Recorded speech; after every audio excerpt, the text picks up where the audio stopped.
క్రీస్తులో ప్రియమైన సహోదరి సహోదరులారా, ఈరోజు మనమందరము కూడా సామాన్య కాలపు 3వ ఆదివారపు సువిశేష పట్టణం గురించి ధ్యానించుకోబోతూ ఉన్నాము. మత్తయి శుభవార్త 4వ అధ్యాయము 12వ వచనం నుండి 23వ వచనం వరకు మనము ధ్యానించుకోబోతూ ఉన్నాము. ఈ సువిశేష పట్టణములో ముఖ్యంగా మనం ధ్యానించుకొనబోయేటిది మొదటి విషయము హృదయ పరివర్తన,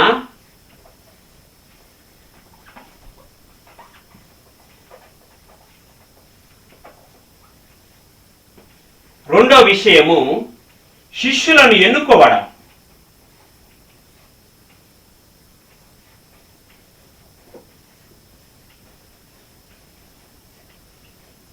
శిష్యులను ఎన్నుకోవట. ఈ రెండు విషయాల్లో హృదయ పరివర్తన గురించి మనం ముందు మాట్లాడుకుందాం. ప్రియమైన సహోదరి సహోదరులారా, క్రీస్తు ప్రభు జ్ఞాన స్నానం తీసుకున్న తర్వాత ఆయన ఆత్మ ప్రేరణతో ఎడారికి వెళ్ళాడు. 40 రాత్రులు 40 పగళ్ళు ఆయన సాతాను చేత శోధింపబడి చివరికి ఆయన గలిలయలోని కపెర్నహూము అనే ఆ ప్రాంతానికి వచ్చి ఆయన నివాసం ఏర్పరచుకున్నాడు. అక్కడ ఆయన మొదటి ప్రసంగాన్ని చెప్తూ ఉన్నాడు తన ప్రజలకు. ఇది మొదటి ప్రసంగం. ఈ మొదటి ప్రసంగము, ఆయన చెప్పిన మొదటి ప్రసంగం ఏమిటి అంటే, హృదయ పరివర్తన చెందండి, హృదయ పరివర్తన చెందండి, దేవుని రాజ్యము సమీపించినది అని తన మొదటి ప్రసంగాన్ని బోధించాడు. అదేవిధంగా ఆయన తన మొదటి ప్రసంగమే కాదు, తన చివరి ప్రసంగం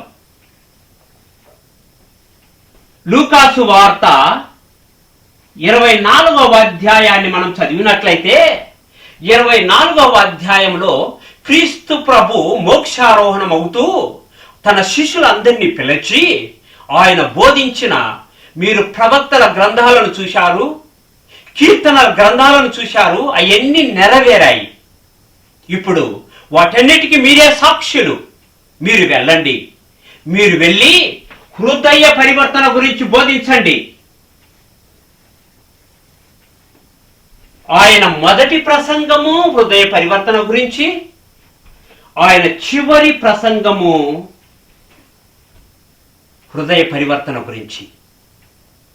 అదే కాదండి ప్రియమైన సహోదరి సహోదరులారా, పునీత పేతురు గారు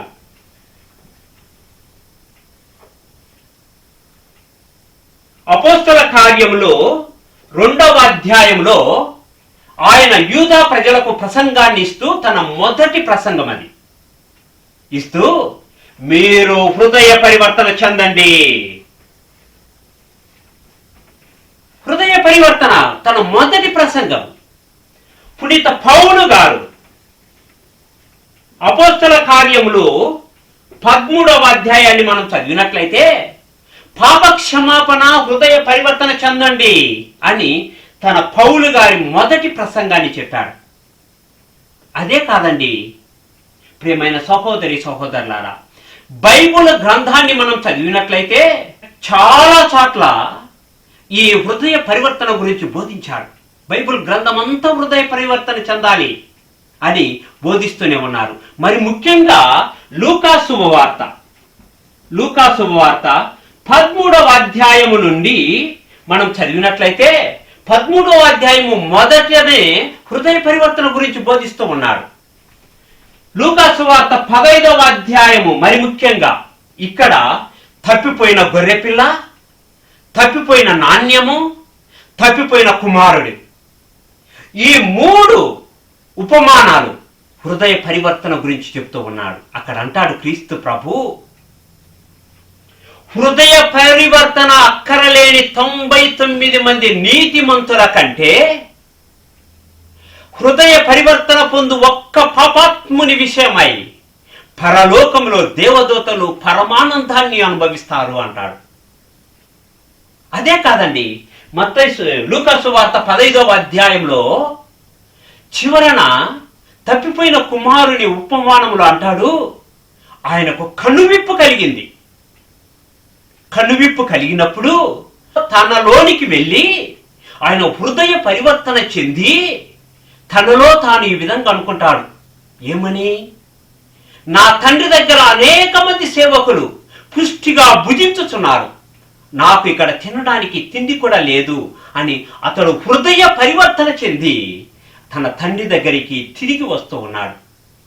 హృదయ పరివర్తన అంటే ఏంటి? మానవుని జీవితంలో మనం చేసిన తప్పిదాలన్నిటినీ, పాపపు తలంపులన్నిటినీ, లేకపోతే మన జీవిత విధానాలన్నిటినీ, ఏదైతే తప్పుడు జీవితం జీవిస్తున్నామో వాటన్నిటిని విడనాడి మన జీవితాలను దేవునికి దగ్గర చేయడమే హృదయ పరివర్తన. అవి తప్పుడు ఆలోచనలు కానీ, తప్పుడు జీవితం కానీ, లేకపోతే పాపపు జీవితం కానీ, ఏదైనా కానీ పాపపు మన జీవితంలో, మన హృదయాంతరంగములో ఒక విధమైన గిల్టీ ఫీలింగ్, దాంతో జీవించినప్పుడు దేవుడు మనతో వాసం చేయడు.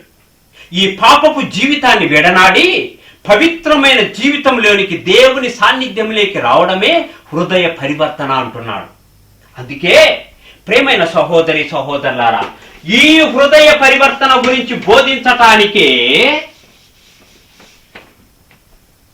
రెండో పాయింట్, ఈ హృదయ పరివర్తన గురించి బోధించటానికే క్రీస్తు ప్రభు 12 మంది శిష్యులను ఎన్నుకున్నాడు. 12 మంది శిష్యులను ఎన్నుకున్నాడు క్రీస్తు ప్రభు. ఈ 12 మంది శిష్యులు అల్పులు, విలువ లేనివారు,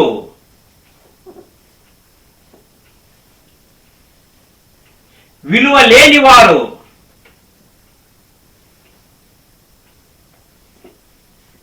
అల్పులు, నీచులు, జ్ఞానము లేనివారు,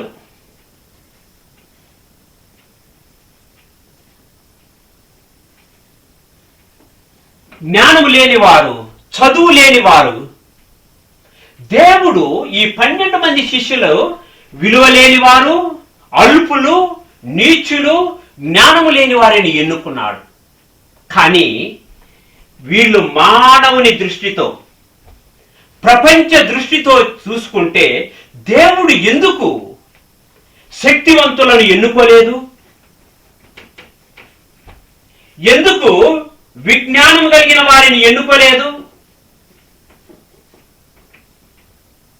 ఎందుకు సాంఘికంగా ఉన్నత జీవితం జీవించిన వారిని ఎన్నుకోలేదు?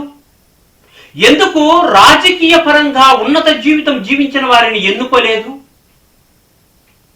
ఆయన విలువలేని వారిని, నీచులను, అల్పులను, జ్ఞానము లేని వారిని, చదువు లేని వారిని,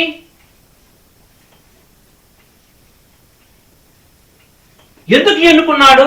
వీళ్ళందరూ బెస్తవాళ్ళు, చేపలు పట్టువారు, వివేకం లేనివారు, వాళ్ళు ఏమి అర్థం కూడా కావడం లేదు. అందుకే చూడండి, క్రీస్తు ప్రభు అనేక చోట్ల ప్రజలకు ఉపమానాలు బోధించినప్పుడు సాయంత్రం వాళ్ళ ఇంటికి వచ్చిన తర్వాత శిష్యులు క్రీస్తు ప్రభు దగ్గరికి వచ్చి ఆ ఉపమానం యొక్క భావాలు ఏంటి, మాకేం అర్థం కావడం లేదు. అప్పుడు క్రీస్తు ప్రభు అంటాడు, ఎన్నాళ్ళయ్యా మీతో భరించాలి, వీళ్ళకేం అర్థం కాలేదు. కానీ దేవుడు వీళ్ళని ఎన్నుకున్నాడు. శక్తివంతులను ఎన్నుకోలేదు, జ్ఞానవంతులను ఎన్నుకోలేదు, సాంఘికంగా ఉన్నవారిని ఎన్నుకోలేదు, రాజకీయంగా ఉన్నవారిని ఎన్నుకోలేదు, లేకపోతే డబ్బు ఉన్న వారిని ఎన్నుకోలేదు. దేవుడు ఎందుకు ఎన్నుకోలేదు అంటే, ప్రియమైన సహోదరి సహోదరులారా, ఈ శక్తి ఉన్నవాళ్ళు, జ్ఞానం ఉన్నవాళ్ళు, సాంఘికంగా ఉన్నవాళ్ళు ఎలాంటి అద్భుత కార్యాలు చేసినా, ఆశ్చర్య కార్యాలు చేసినా కానీ వీళ్ళు చెప్పుకునే స్వశక్తి భావం ఏమిటి అంటే, నా శక్తితో, నా బలముతో, నా జ్ఞానముతో, నా సాంఘిక శక్తితో, నా రాజకీయ శక్తితో నేను అద్భుత కార్యాలను చేయగలిగినాను. నా శక్తి, నా బలం. కానీ ఇక్కడ ఏమి లేనివారు, నీచులు, అల్పులు, జ్ఞానము లేనివారు, చదువు లేనివారు, ప్రతి నిత్యము దేవుని మీద ఆధారపడి జీవించే వాళ్ళు. అందుకే పునీత పౌలు గారు అంటారు, అయ్యా మేము మట్టి పాత్ర లాంటి వారము. ఈ మట్టి పాత్రలో ఆధ్యాత్మికమైన శక్తి, ఆధ్యాత్మికమైన నిధి ఎవరిచ్చారంటే దేవుడిచ్చాడు. దేవుని శక్తితో, దేవుని బలముతో మేము జీవిస్తూ ఉన్నాము. దేవుని అనుగ్రహంతో మేము బోధిస్తూ ఉన్నాము. అందుకే ఈ అల్పులను, నీచులను, చదువు లేని వారిని, జ్ఞానము లేని వారిని దేవుడు ఎన్నుకొని వారి చేత ఈ హృదయ పరివర్తన గురించి బోధించడానికి శక్తినిచ్చాడు, ఆత్మబలాన్ని ఇచ్చాడు. ప్రియమైన సహోదరి సహోదరులారా, వీళ్ళకు జ్ఞానం లేదు. కానీ ఎప్పుడైతే పవిత్రాత్మ శక్తిని పొందారో, పవిత్రాత్మ అద్భుత వరాలను పొందారో, వాళ్ళు అన్య భాషలలో మాట్లాడగలిగారు, దేవుని శక్తితో మాట్లాడగలిగారు. అందుకే వాళ్ళు ఆ ఆత్మను పొందిన తర్వాత ఈ హృదయ పరివర్తన కోసము వాళ్ళు తన ప్రాణాలని సమర్పించడానికి సిద్ధపడ్డారు శిష్యులు. మన జీవితంలో ప్రియమైన సహోదరి సహోదరులారా, చాలా మంది బైబిల్ గ్రంథాన్ని, అపోస్తుల కార్యాన్ని మనం చదివినట్లయితే చాలా మంది వీళ్ళు పొందిన జ్ఞానశక్తిని, వీళ్ళు పొందిన ఆత్మశక్తిని, వీళ్ళు పొందిన ధైర్యాన్ని ఇవ్వమని, డబ్బుతో కొనాలని, అధికారంతో కొనాలా అని చాలా మంది ప్రయత్నించారు. చాలా మంది వాళ్ళ దగ్గరికి, శిష్యుల దగ్గరికి వచ్చి అడిగారు, అయ్యా మేము డబ్బులు ఇస్తాము, ఆ ఆత్మను మాకు ఇవ్వు. కానీ వాటితో సంపాదించుకునే ఆత్మ కాదు అది. అది దేవుడిచ్చే గొప్ప వరము. అది పరలోకం నుండి ఇవ్వబడిన గొప్ప వరము. వాళ్ళకే, ఎవరైతే ఏమి లేని వారిగా జీవిస్తారో, ఎవరైతే అల్పులుగా జీవిస్తారో, ఎవరైతే లోకం చేత నీచముగా జీవించబడుతున్నారో, ఎవరైతే జ్ఞానం లేకుండా దేవుని జ్ఞానం కోసం ప్రాకులాడుతూ ఉంటారో, వాళ్ళకు అనుగ్రహించే గొప్ప వరమే ఆ ఆత్మశక్తి. ఆ ఆత్మశక్తితో జీవించినప్పుడు నువ్వు అద్భుత కార్యాలను చేయగలుగుతావు. అందుకే క్రీస్తు ప్రభు వీళ్ళను ఎన్నుకున్నాడు.